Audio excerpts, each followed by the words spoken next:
আমি আমার এই প্রায় 55 বছরে যতটুকু শিখেছি তার খোলাসা কথা হলো, আল্লাহর কাছে যত অন্যায় করেন, মদ খেয়েছেন, শুয়োরের গোশত খেয়েছেন, অন্যায় করেছেন, যাই করেছেন, মাপের আশা আছে। আল্লাহ মাপ চাইলে মাপ করবে, না চাইলেও করতে পারে। কথা বুঝতে পেরেছেন?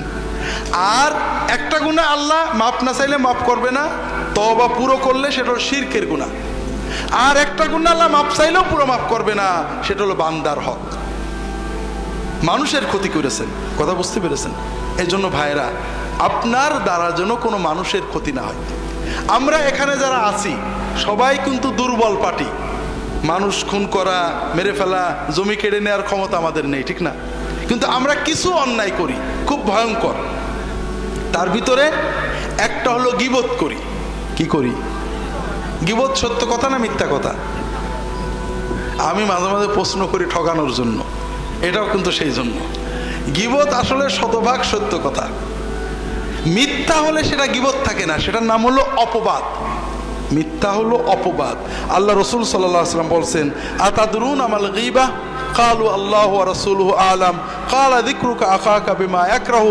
ক্বালু ইয়া রাসূলাল্লাহ রাআইতা ইন কানা ফি আখি মা আকুল। ক্বালা ইন কানা ফি আখিকা মা তাকুলু ফাকাদ ইগতাবতা ওয়া ইন লাম ইয়াকুন ফিহি মা তাকুলু ফাকাদ বাহাত্তা আও কামা ক্বালা সাল্লাল্লাহু আলাইহি ওয়াসাল্লাম। রাসূলুল্লাহ সাল্লাল্লাহু আলাইহি ওয়াসাল্লাম সাহাবীদের বলছেন, তোমরা জানো গীবত কি? তারা বললেন, আল্লাহ এবং তার রাসূল ভালো জানেন। রাসূলুল্লাহ সাল্লাল্লাহু আলাইহি ওয়াসাল্লাম বললেন, তোমার ভাই সম্পর্কে তার গীবতে তার অনুপস্থিত অবস্থায় এমন কথা বলবে যে এটা শুনলে তার মন খারাপ হবে। সাহাবীরা প্রশ্ন করলেন যে ইয়া রাসূলুল্লাহ, এইরকম জিনিস যদি তার সত্যিই থাকে?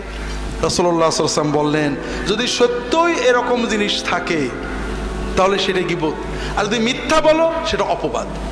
তাহলে গীবত হওয়ার জন্য দুটো জিনিস শর্ত, একটা হলো সত্য হতে হবে, আর একটা এমন কথা যেটা তার পিছনে বললে সে শুনলে তার খারাপ লাগবে, কষ্ট পাবে। কথা বুঝতে পেরেছেন? আর অপবাদের কথা একটু পরে যাচ্ছি। আল্লাহ রসুল সাল্লাল্লাহু আলাইহি ওয়াসাল্লাম বসে আছেন, তার পাশে তার স্ত্রী আয়েশা রাদিয়াল্লাহু তাআলা আনহা বসে আছেন। এমন সময় আর এক স্ত্রী সফিয়া রাদিয়াল্লাহু তাআলা আনহা তার কাছে এসেছেন, কয়েকটা কথা বলে তিনি চলে গেছেন।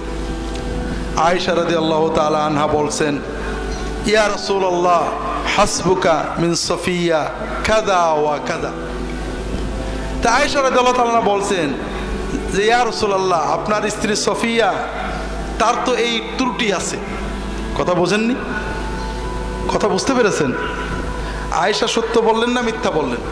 সত্য বললেন। সফিয়া চলে যাওয়ার পরে আয়েশা একটা সফিয়ার সত্য দোষের কথা বললেন যে আপনার স্ত্রী সফিয়ার এই দোষ আছে। আয়েশা রাদিয়াল্লাহু তাআলা আনহার এই কথা শুনে রাসূলুল্লাহ সাল্লাল্লাহু আলাইহি ওয়াসাল্লাম বললেন, ইয়া আয়েশা লাকাদ কুলতি কালিমাতান লাউ মুজিশাত বিমাইল বাহরি লামাজাজাত। আয়েশা, তুমি এমন একটা কথা বললে, একটা বাক্য বললে, এই বাক্যের ভিতরে এত দুর্গন্ধ, এত ময়লা, এত নাপাকি, এত পাপ আছে যে সমুদ্রের পানিতে এটা ঠেলে দিলে, সমুদ্রের পানির ভিতরে এই বাক্যটা ফেলে দিলে পুরো সমুদ্রের পানি নাপাক হয়ে যাবে। তো ভাইরা, এইরকম কথা আমরা কি বলি না? বলি না? বছরে দু একটা।